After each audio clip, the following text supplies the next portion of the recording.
We were told last week they would bring some financial packages on Friday. That didn't happen. They are making efforts, but the efforts are not taking things seriously yet. Leah Van Dasser says the St. Paul Federation of Educators is asking for better wages, more affordable health care, and more mental health support for students. And after 92% of the union voted to authorize a strike, they're now prepared to follow through.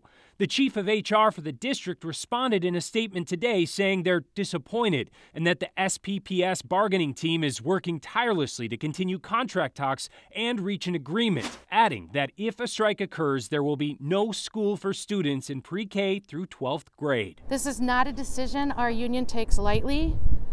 We know from past experience the impact a strike can have on our students and their families, as well as our educators. A strike in 2020 did close St. Paul schools for 4 days. Part of this is related, I think, to the 2020 strike. The educators were out on strike when the pandemic hit, and I think they left that strike earlier than they would have if not for the pandemic. When the pandemic hit, it was like, if this strike is not over, you will not be employed and you won't have health benefits during this pandemic. Leslie Lavery is a professor of political science and education policy at Macalester College. I'm also a parent in St. Paul Public Schools. And she says another factor driving the negotiations in St. Paul and more than 100 other Minnesota districts, including Minneapolis, is the fact that teachers in other states have seen sizable pay increases since the pandemic. If that's happening in southern states and you come to a state like Minnesota where the state does pay a pretty big share of education expenses, then teachers in Minnesota are going to say, hey, we want a piece of that as well. SPPS can afford it, and it's time to do the right thing.